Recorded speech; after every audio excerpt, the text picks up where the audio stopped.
Assalamualaikum warahmatullahi wabarakatuh. Halo semuanya, perkenalkan kami dari mahasiswa Universitas Indraprasta PGRI, Prodi Pendidikan Ekonomi dari kelas R6D. Sebelumnya perkenalkan, saya Kiki Melati dengan NPM belakang 329.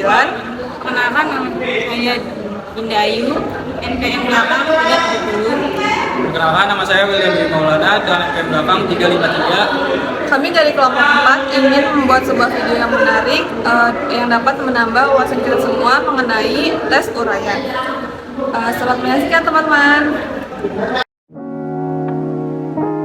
Pendahuluan. Menurut Sumardi, tahun 2020, penilaian pembelajaran atau sering disebut penilaian hasil belajar adalah kegiatan yang sangat penting dalam proses pembelajaran karena guru dapat melihat dan menentukan hasil belajar siswa selama mengikuti proses pembelajaran. Melakukan penilaian kepada peserta didik harus menggunakan tes yang baik dan yang telah diuji terlebih dahulu. Kemudian, guru dapat memberikan nilai kepada siswa untuk tes yang telah ditentukan berdasarkan jawaban yang diberikan siswa. Kemudian, nilai tersebut dapat dijadikan informasi yang relevan dengan perkembangan hasil belajar siswa. Selanjutnya, ada definisi tes uraian. Menurut Roshidi, tahun 2020, tes uraian disebut pula dengan tes esai atau tes subjektif. Tes uraian adalah pertanyaan yang menuntut siswa menjawabnya dalam bentuk menguraikan, menjelaskan, mendiskusikan, membandingkan, memberi alasan, dan bentuk sejenis lainnya, sesuai dengan tuntutan pertanyaan dengan menggunakan kata-kata dan bahasa sendiri. Selanjutnya, ada jenis-jenis tes uraian. Yang pertama, ada tes uraian terbatas, yaitu tes uraian yang sifat jawabannya dibatasi atau sudah terarah baik ditinjau dari segi materi maupun jawabannya.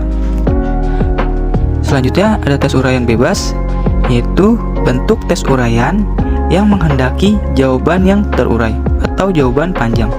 Tes uraian bebas ini bebas melalui tulisan atau karangan. Selanjutnya, ada contoh-contoh dari tes uraian terbatas dan contoh tes uraian bebas. Yang pertama ada contoh tes uraian terbatas.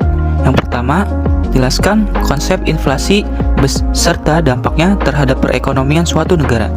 Yang kedua, gambarkan siklus ekonomi dan jelaskan faktor-faktor yang mempengaruhinya. Selanjutnya, contoh dari tes uraian bebas. Yang pertama, jelaskan konsep inflasi dan dampaknya terhadap perekonomian suatu negara. Berikan contoh konkret dan jelaskan bagaimana pemerintah dapat mengendalikan inflasi. Selanjutnya, ada ciri-ciri tes uraian. Yang pertama, hendaknya setiap pertanyaan merupakan suatu perumusan yang jelas, definitif, dan pasif. Dan yang kedua, tiap pertanyaan hendaknya disertai petunjuk yang jelas tentang jawaban yang dikehendaki oleh peserta. Yang ketiga, hendaknya pertanyaan-pertanyaan tersebut mencakup semua bahan yang terpenting serta komprehensif. Dan yang terakhir, yang keempat, yaitu perbandingan soal sukar, sedang, dan mudah harus seimbang, walaupun belum ada patokan yang pasti. Selanjutnya ada karakteristik tes uraian. Menurut Roshidi tahun 2020, tes uraian adalah tes yang berupa pertanyaan atau perintah yang jawabannya menuntut tes mengorganisasikan gagasan atau hal-hal yang telah dipelajari dengan cara mengemukakan gagasan tersebut dalam bentuk tulisan. Yang kedua ada jumlah butir soalnya umumnya terbatas, yaitu berkisar 4 sampai dengan 10 butir. Yang ketiga, pada umumnya butir-butir soal tes diawali dengan kata-kata jelaskan, terangkan, uraikan, mengapa, bagaimana, dan kata-kata lain yang menuntut tester memberikan uraian jawaban secara luas. Biasanya para dosen menggunakan bentuk uraian tes ini pada saat ujian tengah semester atau pada saat ujian akhir semester. Yang keempat, tes uraian digunakan jika guru ingin mengukur kemampuan menulis. Dalam contoh ini, guru biasanya mengukur kemampuan tester untuk menulis beberapa kalimat sehingga terbentuk sebuah cerita. Kemampuan Kemampuan yang diukur adalah kemampuan mengekspresikan gagasan dalam sebuah cerita yang menuntut dan komunikatif. Pada slide ini terdapat kelebihan tes uraian.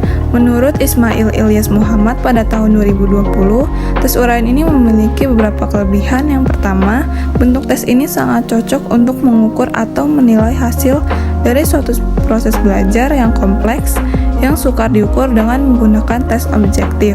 Yang kedua, penggunaan tes uraian juga memberikan kesempatan kepada siswa untuk menyusun jawaban sesuai dengan jalan pikirannya sendiri.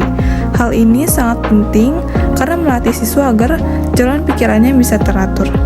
Poin yang ketiga yaitu dapat mengetahui seberapa jauh siswa telah memahami dan mendalami soal permasalahan atas dasar pengetahuan yang diajarkan di dalam kelas.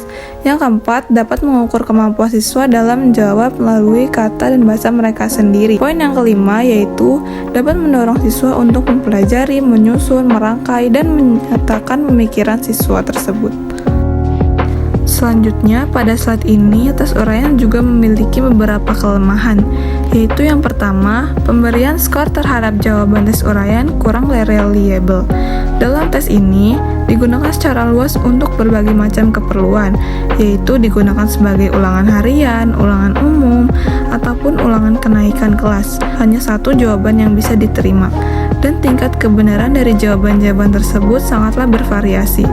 Oleh karena itu, skor yang diberikan oleh seorang korektor sering berbeda dengan variasi skor yang diberikan oleh korektor lain.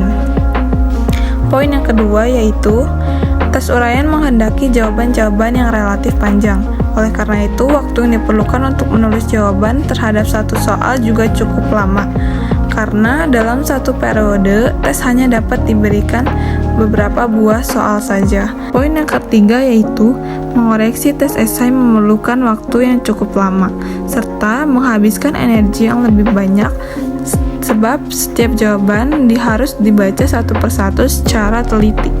4. Dalam memeriksa jawaban pertanyaan, ada kecenderungan pengaruh subjektif yang selalu muncul dalam pribadi seorang guru. 5.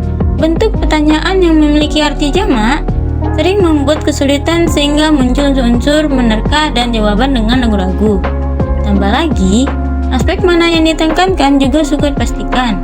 6. Kurang representatif untuk mewakili seluruh bahan pelajaran yang akan diteskan karena jumlah soalnya terbatas. Selanjutnya, menjelaskan mengenai kaidah penyusunan tes uraian.